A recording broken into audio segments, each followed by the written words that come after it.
Ésaïe, chapitre 13. Oracle sur Babylone, révélé à Ésaïe, fils d'Amoz. Sur une montagne nue, dressez une bannière, élevez la voix vers eux, faites des signes avec la main, et qu'ils franchissent les portes des tyrans.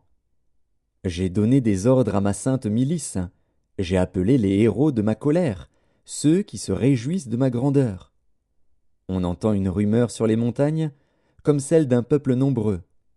On entend un tumulte de royaumes, de nations rassemblées. L'Éternel des armées passe en revue l'armée qui va combattre. Ils viennent d'un pays lointain, de l'extrémité des cieux. L'Éternel et les instruments de sa colère vont détruire toute la contrée. Gémissez, car le jour de l'Éternel est proche. Il vient comme un ravage du Tout-Puissant. C'est pourquoi toutes les mains s'affaiblissent, et tout cœur d'homme est abattu. Ils sont frappés d'épouvante. Les spasmes et les douleurs les saisissent. Ils se tordent comme une femme en travail. Ils se regardent les uns les autres avec stupeur. Leurs visages sont enflammés. Voici, le jour de l'Éternel arrive, jour cruel, jour de colère et d'ardente fureur, qui réduira la terre en solitude et en exterminera les pécheurs.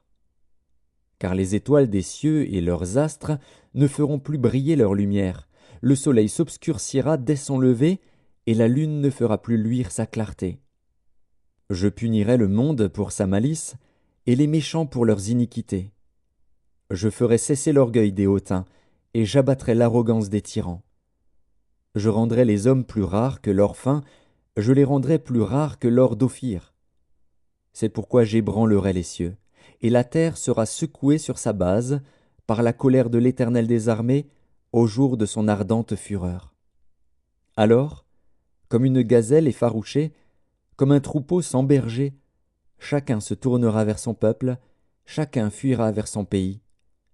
Tous ceux qu'on trouvera seront percés, et tous ceux qu'on saisira tomberont par l'épée.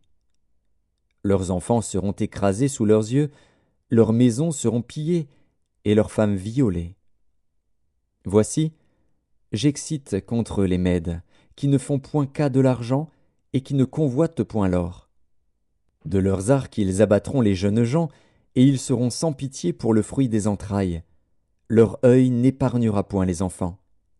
Et Babylone, l'ornement des royaumes, la fière parure des Chaldéens, sera comme Sodome et Gomorrhe, que Dieu détruisit. Elle ne sera plus jamais habitée, elle ne sera plus jamais peuplée. L'Arabe n'y dressera point sa tente, et les bergers n'y parqueront point leurs troupeaux. Les animaux du désert y prendront leur gîte, les hiboux rempliront ses maisons, les autruches en feront leur demeure et les boucs y sauteront. Les chacals hurleront dans ses palais, et les chiens sauvages dans ses maisons de plaisance. Son temps est près d'arriver, et ses jours ne se prolongeront pas.